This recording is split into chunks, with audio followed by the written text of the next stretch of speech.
One, and today we're going to talk as a part number 1 about inaction and avoidance. It's so important in lifestyle and in general in life that I divide it in 3 different parts. Today is part 1 out of 3. The psychology of inaction and the lifestyle of comfort. I recorded a lot of different lectures about utopia where we're living in life and we have overproductions of food, comfort. We have everything, including all the conditions the human only dreamed about for thousands, even millions of years. And we are up to the point of being surrounded by such comfort. We are getting more and more inactive, less motivated, and they become much more avoidant. And today we're going to discover where this comes from, why avoidance defines the modern mind, what were we driven by, and why we are proudly or unproudly calling themselves, I'm avoiding this, I staying away from that. From self-protection to self-sabotage, because there is a history, there is a reason behind it. How comfort and modern utopia redefine courage, how brave they are, how motivated they are to act, to do something about it. And of course, lifestyle habits, they're mirroring our emotional state. When we don't act, our emotions are blank. As blank emotions, they're going into depression, into anxiety, and mental instability and mental burnout. And understanding avoidance is a public health issue. We all have to put an effort and understand where does this avoidance come from. And part number 2, we're going to discuss about awareness in corporations and the difference between genders. What is avoidance or inaction? Avoidance is withdrawal from discomfort or effort. We all want utopia, and we know that utopia, then we have everything around us. We don't need anything. It's killing, it's damaging. But we all want it, and we disagree to go into the discomfort, to the stress, or we believe the stress is killing us without understanding what the stress is all about. And lifestyle is all about to explain that controlled stress is a drive and is a health. We need the stress, but we need to balance between the stress and resilience and know the limit of the stress. When it's the time to explode yourself to the stress, and where you need to recover from the stress. And life is stress, recover, and the balance between these 2 parameters. It's rooted in primary safety reflexes. We want safety, and we won't have a shortcut to this safety. They don't want to explode ourselves and lose a lot of energy. And we want to feel safe, so we won't have money. Modern life, our safety is money on our bank account. If we don't have money, we don't feel safe. If you don't have anything, and only a few credit cards, or few cards, but not credit cards, because debit cards have a lot of money in there, food, shelter, we feel cool, we feel great, and we believe that it's our safety and longevity, and it's not, it's opposite. Maintains all these fears and all these desires to have this money and all this safety, and they're trying to avoid the stress because stress is killing us. We believe the stress killing us is wrong propaganda on social media and probably in health and politicians. There's stress, they're creating this stress, wrong, they're overwhelming us, and we're always scared and avoiding all these things, and actually it's opposite. So it maintains anxiety and guilt cycles. Because if you place ourselves in yourself, just asking yourself, oh, why I've been there, why I was doing that? Because when you do something, you face failures, you face stress, and you feel sometimes guilt. You feel guilty. Oh, that's me who's done that, because you're doing actions. So when you do, you start to feeling guilt, and the guilt, we don't understand the benefits of the guilt. The guilt actually is the thing that boosting us to grow, boosting us to get a better version of ourselves and learn the mistakes. And then you learn and learn, and as a result, you're simply avoiding the people who is inactive, and you've been active. Because if another people would do things, they would do the same mistakes, yeah. And then it's not I'm done, you done, and they probably both done something wrong, and this is both mistakes, and we learn from that. Yeah, both a little bit guilty, but they learn and then they move on. But when somebody stays inactive, doing nothing, and you do, yeah, of course, this is this balance of actions. One is active, one is getting stressed and entering this cycle, and the second one is stay inactive, avoiding issues. And he believes, inactive person, then he just avoiding stress, and you're here and a little bit not smart enough. And he was smart, or she was smart, staying away, being inactive, because she doesn't need the stress killing us, and it's too much. Love yourself, don't get involved, and so on. And this is the main purpose of avoidance. We have a short-term relief. So this moment in somebody doing something and you blame them, then they've done something wrong because you haven't done anything. You were sitting, enjoying the society, moving on, watching somebody doing something. But long-term cost is, it's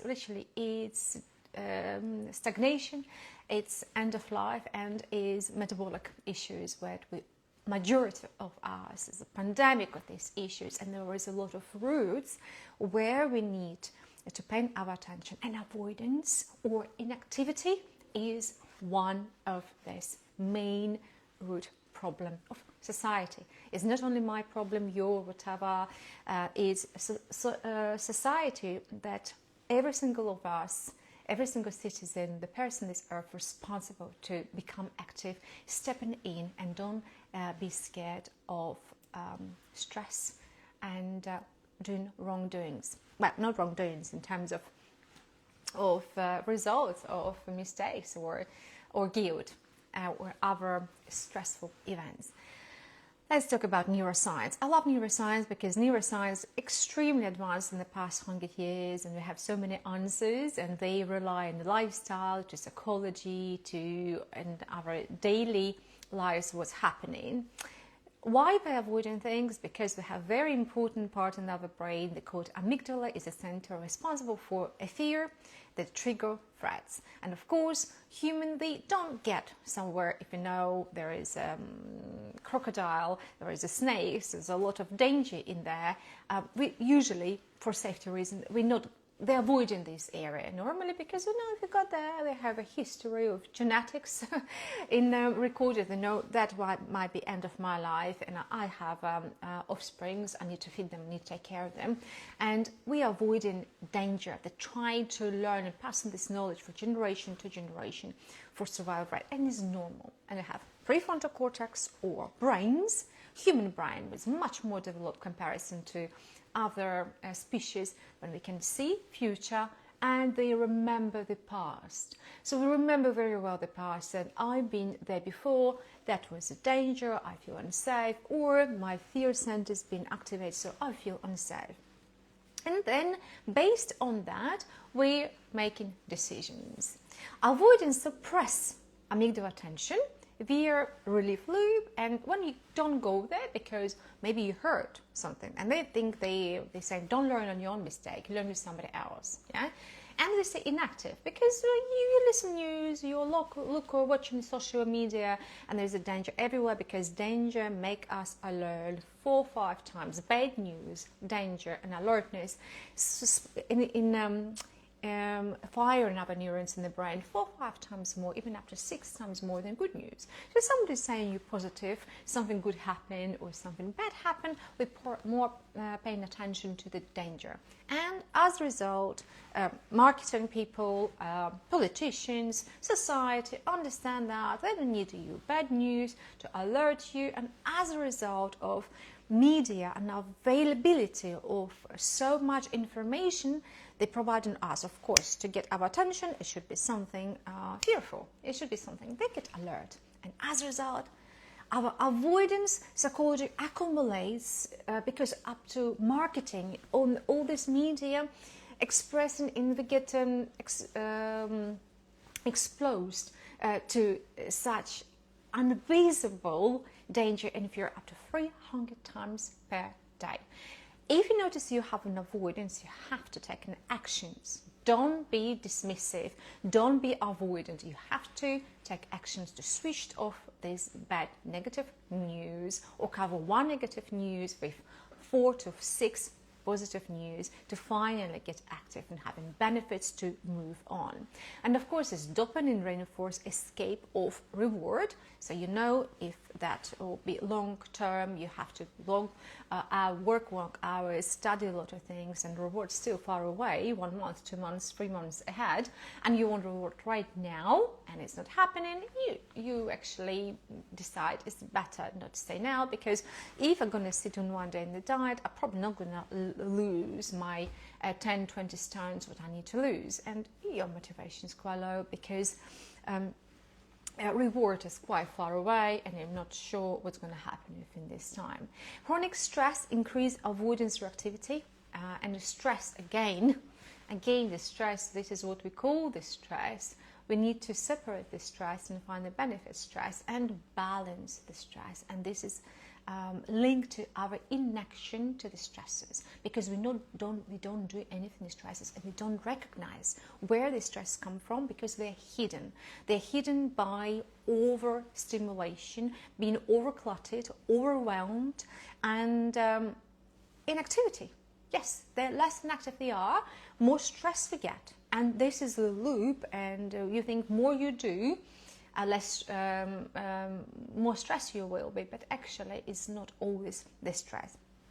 More you do, more plastic you get, because from the actions and the life and the energy is action, it's movement. When you avoid, you don't act, you don't move. And neuroplasticity grows only from the actions, from your movement, from doing something, from reflections of your mistakes, from different feelings of as guilt, as failures, then something to boost you to learn from them.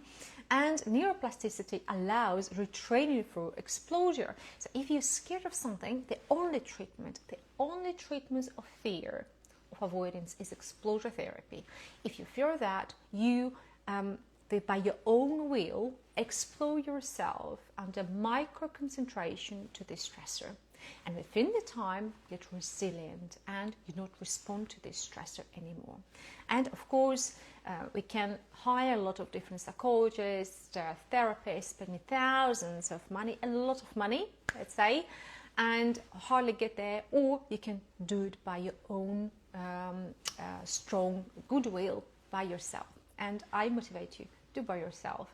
You save up your money, you train your brain, and you will get to the final result much faster than you're going to rely on somebody else. Let's discuss what forms of avoidance, because not all avoidance are bad. Behavioral avoidance is withdrawal and cognitive denial, distractions, and rationalization. You're trying to be rational. Emotional is quite dangerous. It's a numbing and suppression your emotions. So you're trying not to get involved into very quite emotional things, because emotional pain is remember, emotional pain is the same as the physical pain. And if you know that you have a risk to get exploded emotional pain, paracetamol is one of the best treatments. Twice a day, morning and evening, and during a stressful and emotionally painful moment, reduce anxiety and risk of depression significantly. And we know if you are in emotionally discomfort, or you know it will be emotionally uncomfortable communication, you can take precaution, but be careful with paracetamol. Don't take it for too long, because it's still powerful medication affecting our metabolism and pain receptors. But in terms of emergency or your anxiety about emotional pain, treat it very similar as a physical pain. Experiential is the fear of inner pain or truth. They don't want to face the truth. If somebody telling you the truth, or you understand the truth, reality about yourself, giving you a lot of guilt. You don't want to get there, and don't be scared of the guilt, because guilt and this experiential avoidance what you're putting yourself through is damaging. Yeah, so don't be scared of your guilt. Social isolation is a social anxiety is becoming more and more popular between youngsters and between people because we get overwhelmed and overcrowded to get more money, train, undergrounds, offices, shopping centres, and social avoidance creating isolation, loneliness, and shallow engagement. You say, hi, how are you? So we're not going in depth in terms of communication because it's too much. We can't put concentration, we can't concentrate on someone to get close and get emotional connection. And all this serves as master control over being vulnerable and exposure to the stress, and you simply have no idea how to manage it, what is stress, and how to balance the stress and how to recover properly, right way from the stress. The stress avoidance as well, or inactivity, we might act as to adaptive and maladaptive avoidance or inactivity. Adaptive is a short pause, you calm down and then you act. So you adapt to the situation, you reflect, you think, you allow yourself to think about your actions and then you act. You're just adapting to the situation, what happened in some emergency, some event what you didn't expect. And of course you need a little bit of time to process event. You short pause, you avoid a little bit interactions, or it's actually very wise or human and a very wise approach. Or maladaptive, the chronic avoidance, you just simply avoid and you go into paralysis and you're not doing anything. And this is the modern pandemic of maladaptives or chronic avoidance. We just avoid information, they're avoiding the truth. If somebody telling us the truth about the things, they avoid this, the bad information in these terms about ourselves, because is what the reason here. For years and years, from 1970s, scientists and government believed to boost self-esteem. And this self-esteem boost, you are good whatever you do. Even you don't do anything, you're absolutely gorgeous, you're very good and love yourself. Choose yourself and don't put too much effort in that because you're good by definition. The God made you, or his mommy and daddy loves you and everybody loves you, and you should love yourself and respect yourself. And this years and years, few generation, raised generation, very important, these children being raised within the schools, their brain being wired, being super eager, even narcissistic, learn narcissism. I don't need to do anything about myself because I'm good.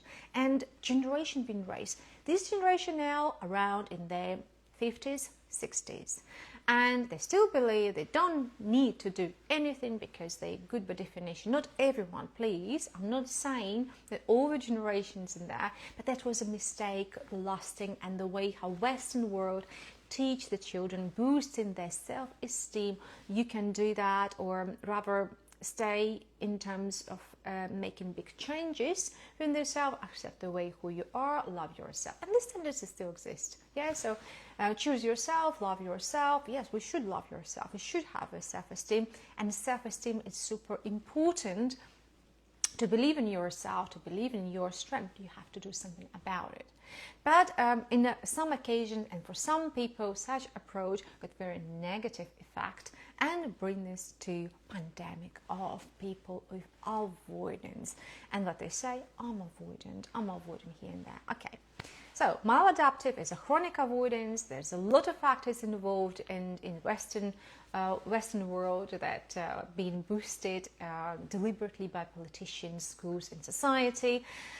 And of course, there is experiential, different life events, then or experiences, traumas. There are so many different things that involved in us to avoid. And maladaptive, it's mean chronic avoidance, because whatever we do, we face failure, and we didn't learn anything from this failure. We decide just avoid everything, avoid more, and then get over cluttered, and then never declutter. We never declutter the stress. We never declutter the reasons of this avoidance and failures.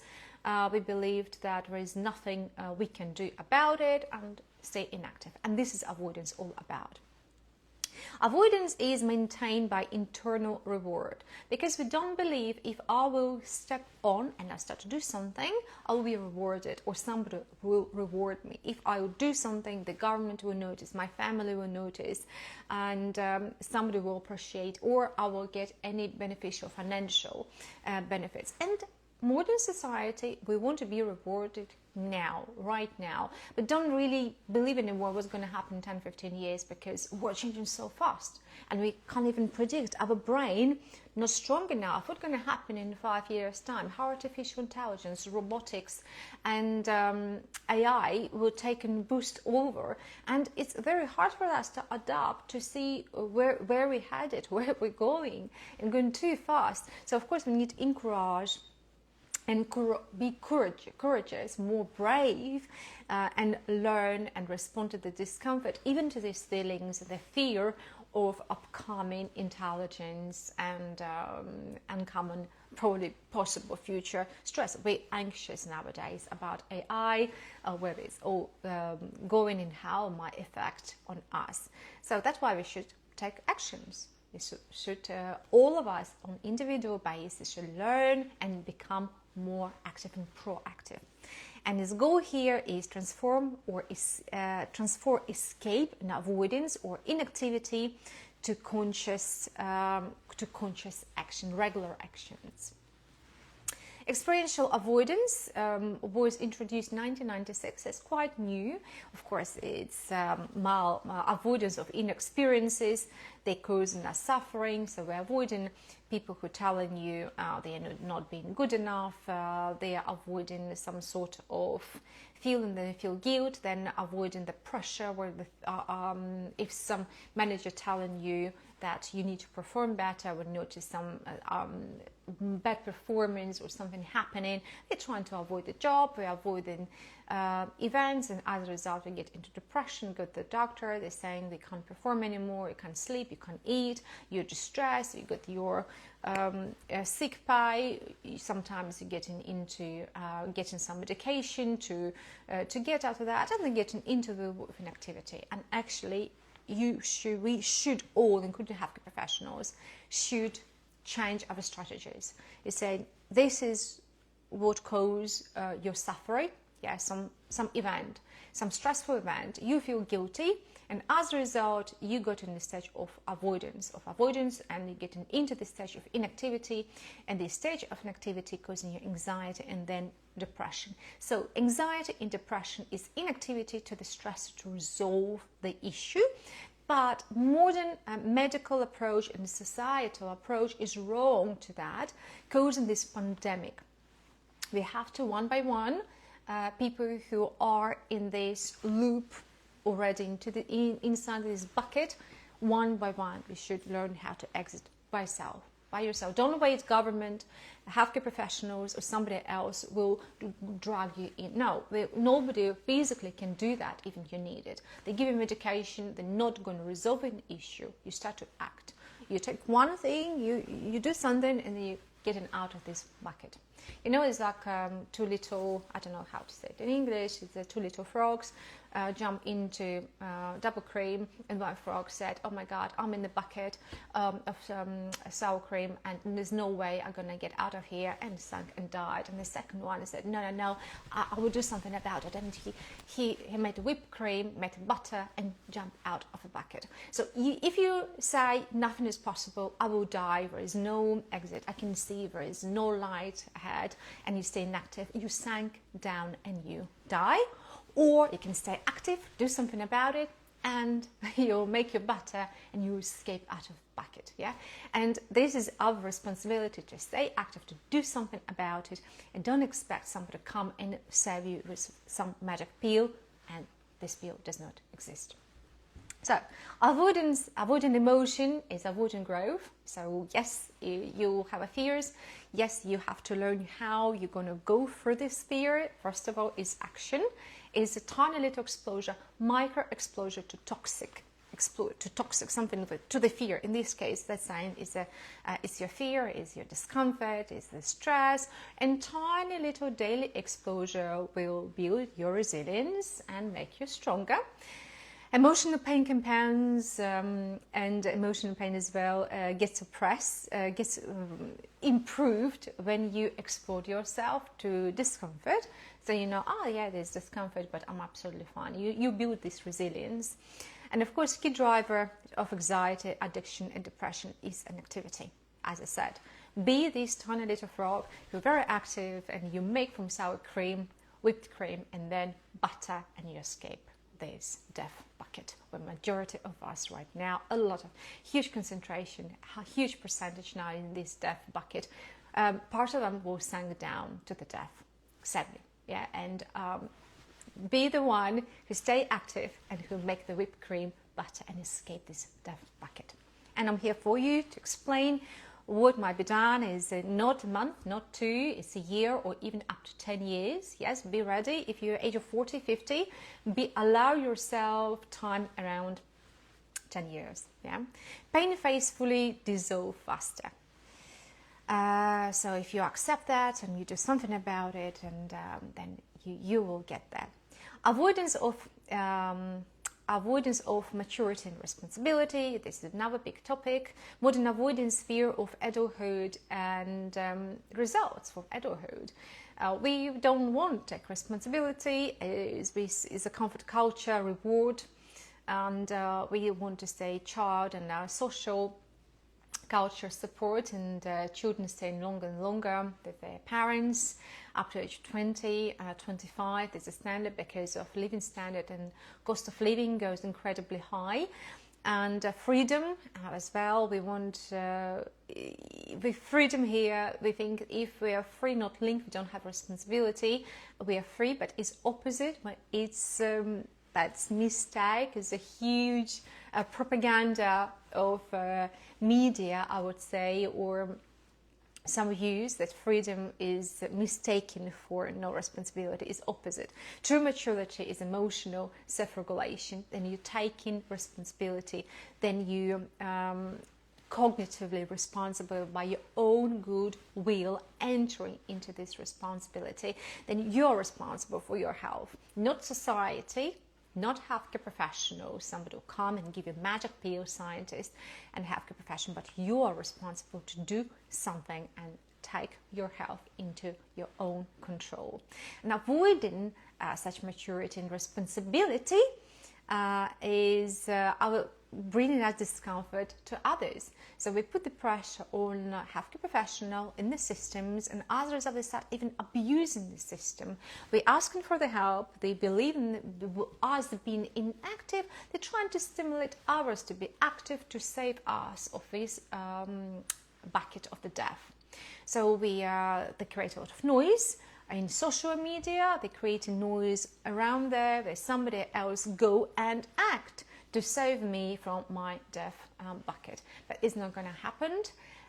That is too much noise. Yeah, because there's too many people in there, and as a result, there's too much noise, too much distractions. There will be no growth. Yeah, there'll be no concentration, and it get dissolved because there's a lot of different death buckets around, and people already don't know, healthcare professionals already don't know where to go. So, guys, if you are located in one of the death buckets, it's your responsibility to act, making whipped cream, butters, and jump out of it. And you can do that.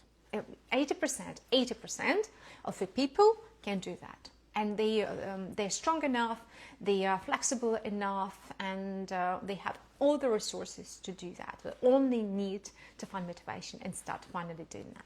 Growth becomes then blame ends once you stop blaming society, modern technologies, government, other people, family, and more important now become in the past 20 years very popular, blame parents and environment.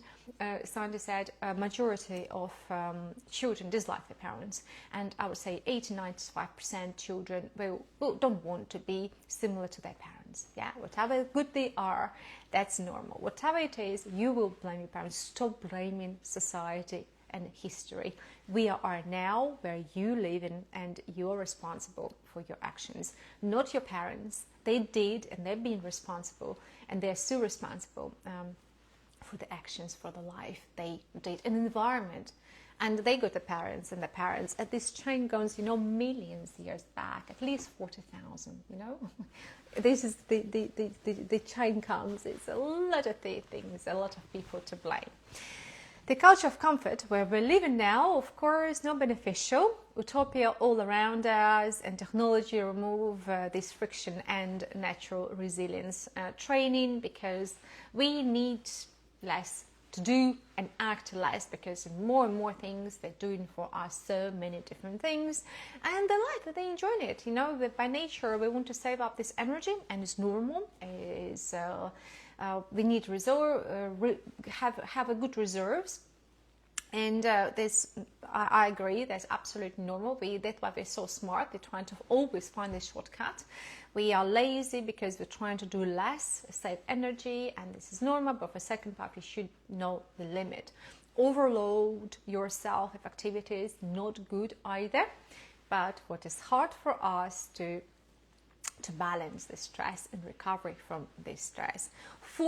Comfort is new form of addiction, and we feel absolute zero motivation to get out of the comfort zone, because you have to do something. You know, if you move in a house and you start new relationships, or start to live together, or get married and having children, you have to do something about it, and you're changing your comfort zone, and you don't want to exit this comfort zone. Everything is so organized, everything is there, and to make a changes you should have energy first of all, and you should act, you should do. It's much safer. Just stay inactive, and after that blame society, the world, artificial intelligence in the world, etc. So many different things, but the secret is you have to act.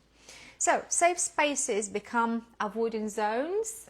If it's something very safe, there's no predators, you have a shelter, you have food, supplies, and it's cheap as never in human history. We don't need a lot because we're overwhelmed and everything is between us so cheap. The poorest person lived the richest life in 100, 200 years ago that a human even could not even dream about. But we call it poverty. Yeah, we need to think about it and do something about it.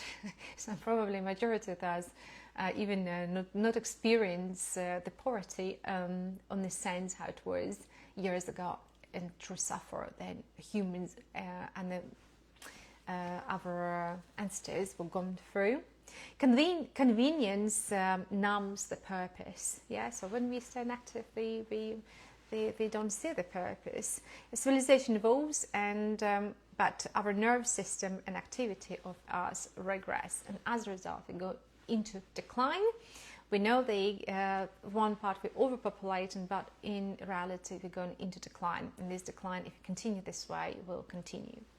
Avoidance in lifestyle and well-being, and of course here is we avoid what challenge us and our comfort.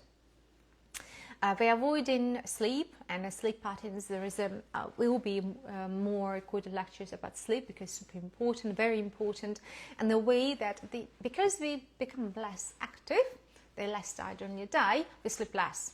And as a result, our brain getting deprived, because during the day they're not exploding physical activity and purpose in the way how we used to be. So that's why as well, researchers, when they say we have to sleep 5-7 hours, been done 1960s and 70s. And then actually, if you look in the history, that time, so it's 1970s, it's like, I don't know, 50 years ago, we've been much more active. Yeah, and we got different life. We haven't got so much obesity, so much overweight. We haven't been overwhelmed so much as ultra-processed food. Our life been different. So research here needs as well adjustment to modern life and modern inactivity or sedentary lifestyle. We starting shifting that, but the shifting as well is with extreme and very intense, some muscle active, very active exercise as well, that will be shifting our brain comparison, for example, walking, or I don't know, the life we used to have 15 years ago. So research 50 years ago, what we're still using as a base might need to be reviewed. But of course, so what I want to say, we do deprive in terms of sleep, about the movement, about our diet, and the health checkups, and honesty about it. Honesty about your blood results, what's going on, and all the society live in this bubble, inactivity. an activity and they say, oh, you have to eat better. Yeah, no, this is advice. You have to change your life. Yeah, it's very good advice what doctors can give you in 10-15 minutes appointment. There's no time and nobody knows better apart of you what you're avoiding and what needs to be done. So you have to learn, dig yourself in every aspect of your life and find where is this problem come from. And then you listen lecture, we get exposed to these advices, metabolic health stuff.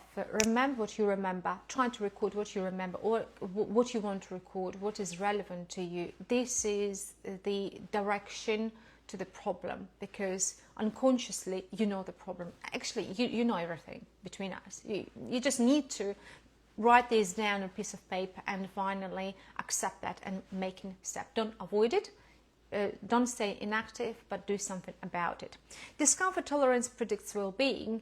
How tolerant you discomfort, and you see that will be painful, will be challenging, that will be a long journey, but I'm still going there. Less you avoid, more you live, more you act, more. I hope you have a great day. And more active you stay, better outcome you will have. What people avoid the most? Sleep. Sleep nowadays is number one because we get overstimulated. We have a guilt of resting. We believe we need to be super active and do so many things, and our brains constantly thinking about what might be done, or it's too much stress. They think about the stresses at all the time and chasing. And the sleep linked to mindfulness and meditation. If you can't sleep, make sure you find enough of time during the day to meditation and mindfulness. So think about the stresses during the day and switched off, getting into this flow state when you're switched off from reality. It's very important.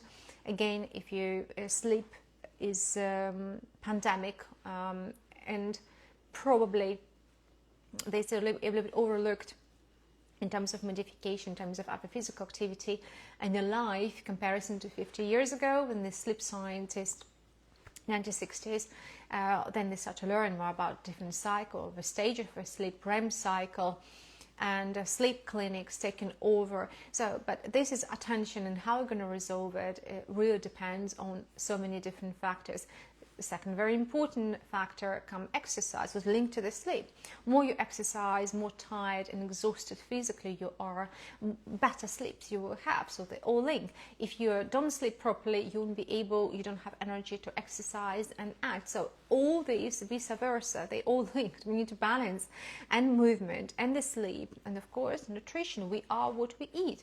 Our gut to get the energy, because to move you need an energy. To think, take decisions, you need to eat. So these the most important things.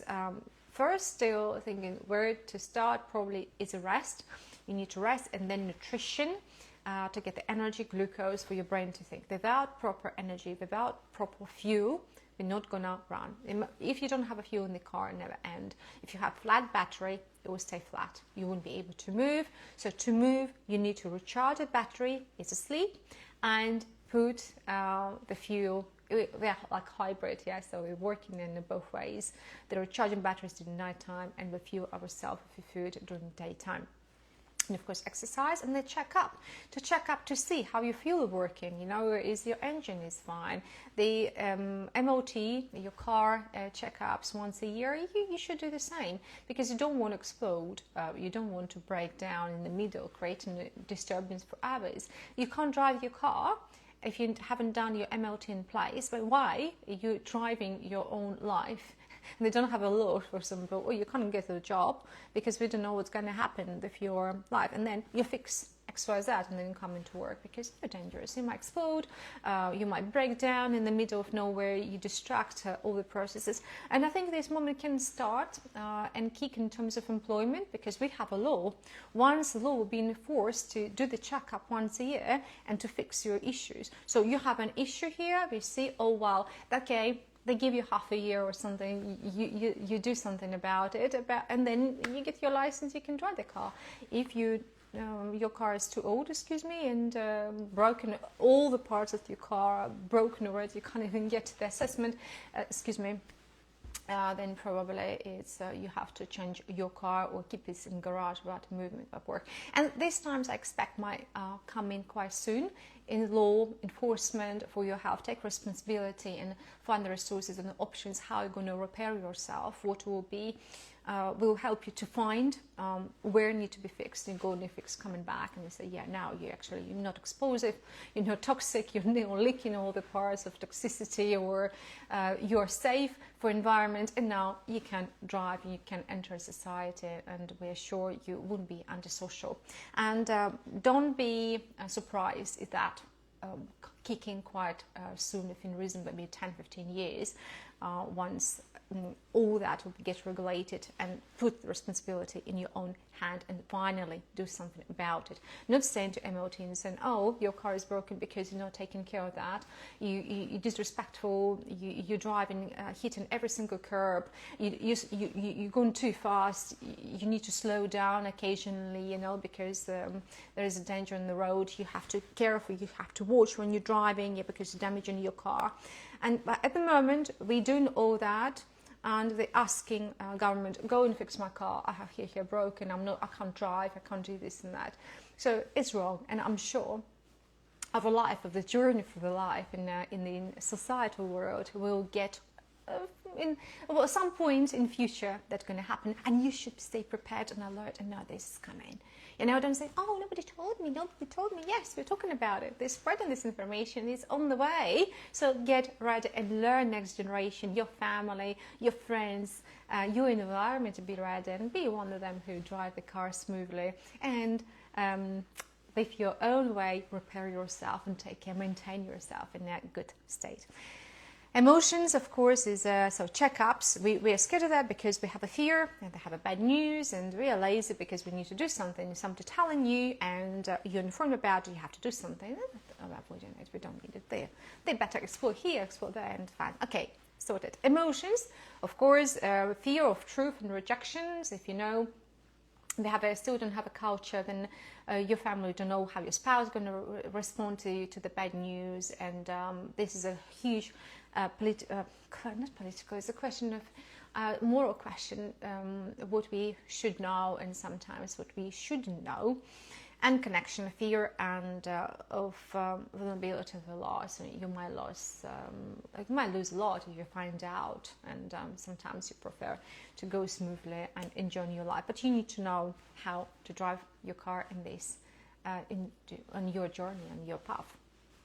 Biological impact. What biological impact when you're avoiding all these things and you're not taking mature responsibility is a dysregulation of cortisol and insulin axis, and as a result, you're stressing, you still have anxious because you're scared, you have fear, and leading to us to fatigue because insulin and sugar not working properly, your brain get deprived and getting enough of glucose and ketones, they're not flexible, as a result anxiety, then you develop your depression. Chronic comfort kills metabolic flexibility because we don't want to get out, they're scared to lose it. They have a fear. Many people who get into something free or dependent on some sort of, nowadays it's financial well-being, it might be some sort of supplementation, some sort of benefit from the government, or you're dependent on your spouse, or you're dependent on your parents. You have a fear that you're going to lose these parents because you're not independent, and you need to mature, and then you have to do something, and you get numb, paralyzed. If you don't know how to walk, and then you understand you need to stand up and go and walk, but you have to train your muscles. And of course, you have a fear there's something going to happen, the government will not give you this extra payment, or your parents not going to support you, or something going to happen, or your employer going to sack you, what you're going to do, and then it is going to go into the loop. And the physical weakness, brain, as anything, as a muscle, you have to move, you have to train and be creative, and this is need actions. Only actions will do it. And of course, as a result of this activity, we have metabolic health issue, we put on weight, other muscles go into decline, and health going into severe decline. And most of all is we're talking about mental health. Gut-brain axis, here we need to talk about serotonin. I have a good lecture about somewhere from these from Zoom meetings when I was talking about 90-95% of serotonin gets produced by microbiomes within our gut, and they have a dysbiosis when we don't eat good diet, ultra-processed food like standard American diet. The majority of us have a leaking gut, and leaking all these toxins all about increasing this toxicity, and as a result we don't produce needed amount of serotonin. And serotonin is a calmness of the brain. They help us resist the stress and be more proactive.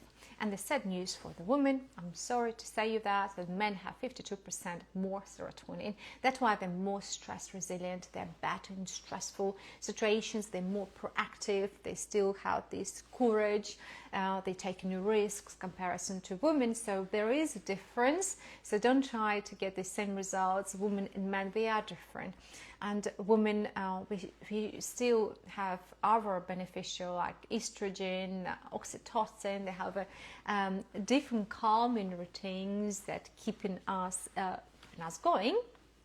But healthy food and healthy nutrition here are very important. And as we know, women usually trying to keep a healthier diet comparison to the man. Men is more neglectful. Men have a more negative habits, but because they have a naturally higher serotonin, they're winner. Yeah, they're still more stress resistant. But for both genders, if a man notices that he can't cope the stress, first of all, look in your diet. Yeah, look what do you eat? Is enough fiber?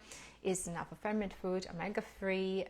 Do you restore your energy and you don't have this glucose? And you're flexible with ketones. Your brain and your organs get enough of nutrition, the fuel, and you restore and you recharge your batteries in regular basis, and you're not getting flat in terms of your energy. Gut health is emotional courage and emotional well-being.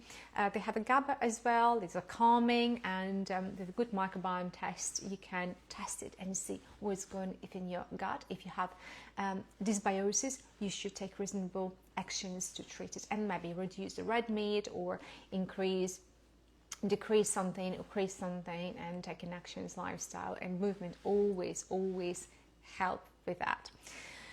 Avoidance affecting as a result, of course, metabolic health. If you don't sleep, if you don't eat properly, if you don't exercise, all that will kick you. It's a question of the time when, and you go into metabolic rigidity or limitations, and you go into the addiction. So what to do if you do nothing? You still somehow people who don't stay inactive, they still eat.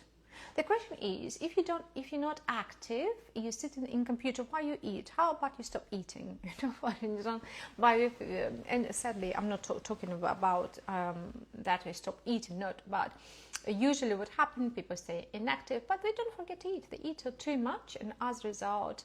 And sometimes they have this binge eating, emotional eating, and they trying to do this dopamine sedation, and usually it's a sugar, because sugar gives us this drive of energy as a result of driving our anxiety.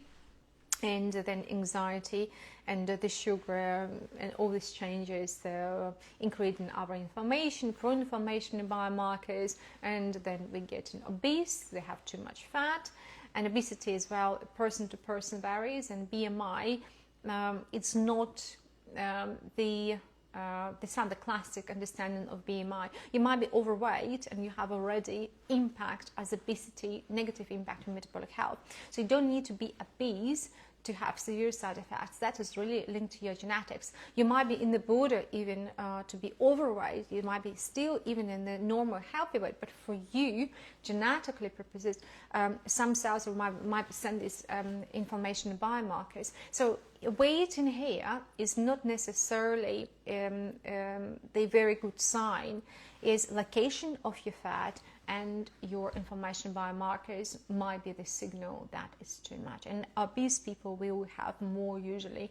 And some people might be obese and they'll be absolutely in absolutely good metabolic health state, because genetically they're just keeping coping this extra weight, and they're absolutely healthy in terms of all biomarkers. So it's not BMI always will be BMI, but majority of the time it's a good sign. If you're overweight or obese, you probably will have metabolic health issues, but not always, right? So if you have it, not necessarily, you might discuss it, and yeah, that's true, it's not always the case.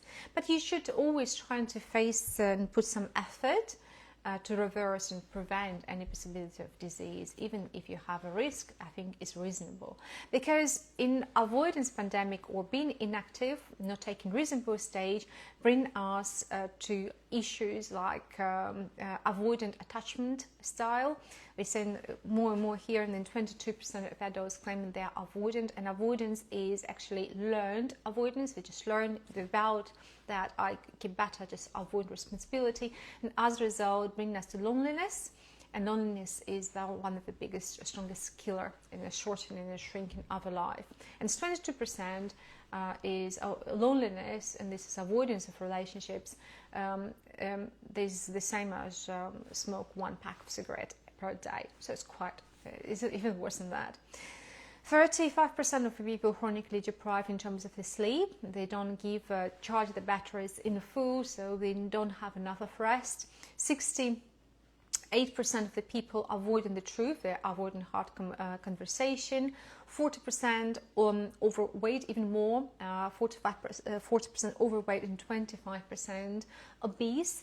And as I said before, we don't know how bad impact will be on your, in terms of your health, metabolic health. But 65% of population, there's a huge and alert number. Some of them being obese or overweight don't have any metabolic effect, but over 40 years old, only around 7% people are metabolically healthy. Only 7% is a very low number, and even that 7% might have struggles. As me, metabolically, in terms of my metabolic profile, I'm super healthy, but I know I'm reactive hypoglycemia, and I was not aware, and biomarkers in the morning fasting didn't show me my condition. But in general, I'm still doing quite well. We all have something, but we need to know and address and take care and be responsible and reasonable with our daily choices. Sedentary lifestyle growing up to 30% in the past 20 years, and of course that affected our daily choices, in our sleep, in our activity, and in terms of what we do and how we sleep, and our mental well-being, because movement, first of all, other actions is our mental well-being, and we're expecting a severe decline in mental health issue, Alzheimer's and dementia. It's the malfunction of the brain. They not process energy and mainly glucose anymore, and they have a plaque because inaction. So action, movement is healthy aging. If you want to age gracefully and nicely, if you age of 40, 50, 60, even 70, it's not late. If you're not diagnosed, even if you've been diagnosed already with some sort of memory decline, please move. Just physical activity, movement, and extremities movement. If you eat, move after. We heard it was a tendency saying if after the food don't move, no, opposite now recommend 15 minutes of movement. Even the chair, you just dance and just move, just some sort of movement. It enhances peristaltics, it's a boost your brain and give you more energy. Yeah, as a result, you can shrink your intake of your food. So move, walking, some sort of bodily movement is great. As a result, always stated, we are in a global pandemic of avoidance or inaction. Avoidance in daily life, in the digital life, the artificial intelligence and gadgets, phones, social media, is portable. They're portable avoidance machines. So we don't want to do anything, but we do. They're just avoiding it. We're not doing anything. We're just holding the screen and looking in the screen. The endless scrolling. Our attention span is only 1 or 2 seconds. It's ridiculous. You can only get attention usually if your attention span is so low and you don't watch and have issues to watch longer. That have a problem. Dopamine overstimulation reduces reward sensitivity, and delayed reward, delayed gratification is number 1 to success. and we don't want majority of people. We don't want to do something and know then you will get your reward after a year or 2 or 10 years time. And because what now? So that's why we want magic pill to be produced by a pharmaceutical company and scientists. Digital sedation mimics rest as well. We think this numbing of a pain is numbing us, but it's not. We have to stay active. And the true rest is attention without escape. True rest is a change of activity, and what is true rest is that you get yourself into the stress, different type of stress, and you recover from this stress. Is stress recovery, getting stronger and more resilient. Yeah. For that, we can limit the screen or declutter what we're watching and limiting the time. How avoidance in linked to the emotional work. Usually people say, I don't have a time. I don't have time to play with the children. I don't have a time to give you a phone call, to send you a line, to meet up with you. And because you get an overcrowd, somehow it's too many friends online. We have too many people, too many responsibilities. We need to declutter. And of course, emotional, this overstimulation and overthings making it impossible. If you list your family up to 5 people, then you will see you will be more efficient if you plan what you're going to do and you stick to the plan, and the plan is action. So when you plan with something, you plan your action, and be honest with yourself, because a relationship fails from silent avoidance. Then we ignore, they don't listen, and they don't encourage, we don't do something about it. This is the death relationship app on the relationships and of our well-being. Emotional wholeness is hardest, and even harder than physical activity, and because it's pain, you can't measure it. It's very hard to measure and understand what pain I feel and what pain you feel. And numbing feeling rewires the brain, but it does opposite. Yeah, it's not calming, it's getting it's only worse. So if you have a problem, this problem needs to be resolved, and we need to face hard truths. We don't want to get there. Practical anti-avoidance habits on what you can do that. Small discomforts every single day is exposure therapy. You need to explode with micro dosage or any different stressor. Stressor might be cold exposure, it might be fasting, then you put yourself under the stress. You might have a truth, uncomfortable truth for the bad things. And for example, you talk about it. Yeah, you reduce your silence. And shadow emotion hygiene, like physical training, is very important, mainly for the men. We're going to discuss in our part number 2 the differences between a woman and a man. And men need to learn, be more emotionally intelligent and catch up with women. And women need to learn as well to be a little bit less anxious. And this is training, this is brain training. And of course, both genders avoiding that. We need to move before mood. So for improve your mood, improve your cognitive function, concentration, we have to do something, is action. And sleep early, have a sleeping routine. It's a very important design, and get these rituals, evening ritual suitable for you. You have to follow maybe some extra rituals. For example, I have a bath ritual I really adore. Then I have a candles, and I have making my masks, hair masks and stuff. And it's like a ritual for me for 2 hours. And usually I do it before bed. And then I'll make my hair curl for next morning. And this is I prefer to do this like intense, long time rituals twice a week.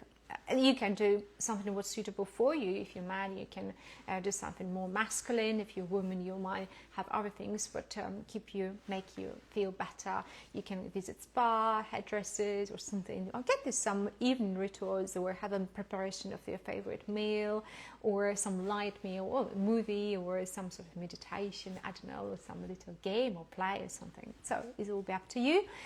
Wake up with intention, and morning routine is very, very important. It's morning ritual is better routine, so it's daily how you start your day is very important. And replace distraction. Declutter is number 1. You tidy up everything, place where you recharge your batteries and you're fueling yourself. It's very important. Place super order, And the best possible state is your bedroom when you sleep, the area of this ritual when you go to wake up, because you'll go to sleep. Very important part when you're waking up is in day ahead. So everything should be very clear and understandable. And then you recharge your energy. You give this energy is the kitchen area. People, what yours, your ritual, the people you eat with. You have to look how you do your breakfast, your lunch, your dinner. What is around you? What's your environment? What is about your home? Because home is these two things: is recover from daily stress and getting ready and preparing yourself to this stress. Yeah, so it's balance in the rituals and understanding of these things. And courage, consistency, under tension, and as I said, more you explore the microdosage of this exposure daily, you get resilient and you just simply not respond to this daily stress. You don't see them, you get automatic. You rewire your brain, and this rewiring depends on the age. Younger you are, faster you can rewire it. By age of 25, you get faster, everything from age of 25 slowing down, from age of 40 slower, age of 60 much slower. Yeah? So know your age group and work on that, but your expectations here is very important. Avoidance of purpose as well. People don't know the purpose, they don't know the values, people don't know their flow state, they don't know what they're doing and what the purpose of every single day. Values here is essential. Have amazing lecture. Please list your values and list if you're living your day based on your life, because your values is action. If you don't live it by your values, you go into straight declining, straight to the death bucket. People fear failure more than emptiness, and don't be scared of failures, because failures grow. But again, if your actions based on your values and you live in knowing that, you're usually more resilient to the failures, yeah, because you have more motivation. Or thinking huge under perfectionism. Women more under perfectionism, we really get really uncomfortable if our hair not good enough, if makeup, or we don't look. We are more very sensitive to that comparison to the men, for example, in our appearance. And perfectionism as well is quite need to be careful with that. If you're in a perfectionism state and overthinking about that, you need to train. You need to as well. Train it and say, listen, not be perfect. Perfectionism doesn't exist. It's a killer and is destruction from other things, from your actions. Move on and do more important things based, again, remember, it's your values. And avoidance of living by your values and respecting other people's values in your family or your society is avoiding them, ignoring them, and being inactive about them. It's stick to nowhere. It's to slow decline and depression or anxiety as well, because oh my God, I hate what he's doing, this and that, because we don't respect, we don't accept that somebody have a different values comparison to us. We have built up this resilience. As a result, if you hate somebody or something, you have to learn and expose yourself to that. If somebody give you this hard direction, don't over jump in there, do the micro dosage and build up this resilience, because we're not responsible. We have to respect other people's values, what they driven, why they are their values, and if they're part of our society and part of an environment, like it's work, it's habitat, part of members of a family, you have to respect them and build up this resilience. Daily practice, again, is action. Meaning heals anxiety faster than comfort. So that's why, as I said, if you don't know your values, you have to know that it will be very hard to move on without knowing the purpose and facing them. And after that, finally start to live with purpose every single day. And then you see, when you find them out, you have more motivation daily to do that. Just record it. Today I'm tired, I need to recharge my batteries, but next day you get more of this and more energy and you thrive, you're flourishing. And it's, yeah, great, you see, I think I needed this time off and now I can flourish and really enjoy and really proud of myself. Do what scares you kindly and with patience. Yeah, be patient about it, and every single exposure, any single action, it's beneficial, and you need to celebrate your movement. Integration here is very important. Integrate daily life slowly. Here we need to see people called marathons before educational fast training, short training days never work. So I would say if in terms of lifestyle medicine, you will move whatever you prefer. You prefer to be different, I don't know, a caterpillar or a slug or I don't know, whatever animal, a very, very slow panda or I don't know, any slow animal you prefer. It's a slow process, but you move. You know, lobster, I don't know, caterpillar goes very, very slowly, but they'll get to the point finally. Yeah, it's more important to get to the point and do the job. But not the speed, because usually with speed you burn out much faster. Avoidance touches every lifestyle habit, and health is not comfort. Health is hard work and a lot of attention, but you should train yourself daily life into the habit. Facing truth builds biochemical resilience, and if you don't like what somebody's saying because of they might have different values and they have a different views, and we see something but you don't see, and the blindness here is actually essential, because we all have blind spots, we don't see it, and usually this blind spot not positive. Yeah, might be sometimes positive, majority of the time it's not positive about ourselves. We humanly perceive ourselves better when we are, and it's a good thing. Majority of us still have a good self-esteem, and we don't see this blind spot, and usually they're quite negative. But society see, but sometimes might be polite due to politeness. They don't say that, and this is avoidance of the truth. They don't say that, we don't see, and they stuck all together into the loop. We need to avoid it. Needless to say, so how about it? We will call it like blind spot. I'm telling you the truth, and you tell me the truth, and they exchange it, and they try to work on, and it makes more a little bit more comfortable, and discover each other, our society, our country, our family, our friends, loved ones, romantic partner, everything. Because facing truth builds biochemical resilience, is improving our health and our connections, intimacy, and friendship and social bond is number one predictor of your longevity and your general health and the way how you're going to live. And then of course chapter number 2, next lecture, we're going to talk more about these differences and what we can do about it. Reflection today on what you can do in terms of avoidance. First of all, we all avoid something every single day, because first of all, we can't do everything in one day, so we have to prioritize something, and as a result we're avoiding doing something, and we need to shadow and accept that we can't do everything. It's something we will be able to avoid in a certain day. But some actions that we believe not important, sometimes avoided on a regular basis in chronic stage, and accumulates, creating a big problem, and sometimes even root of the problem. And you need to ask yourself, what do you avoid daily that could free you? So do you know what you're avoiding, what actions in your life that you don't want to do and what you should do? Where do comfort and fear overlap? So what causing you don't want to exit your comfort zone, or you have the fears because it's so comfortable, and comfort is a very dangerous place. When did avoidance become identity? So where did you notice you are proudly calling yourself that you're avoidant? Sadly, it's become like a fashion in some sort of cliche. Oh, I'm avoidant and I'm not going to do anything about it. If you're avoidant, you have to take a reasonable step and ask for the help. There's nothing wrong to say. I understand you have avoidance traits, we all have.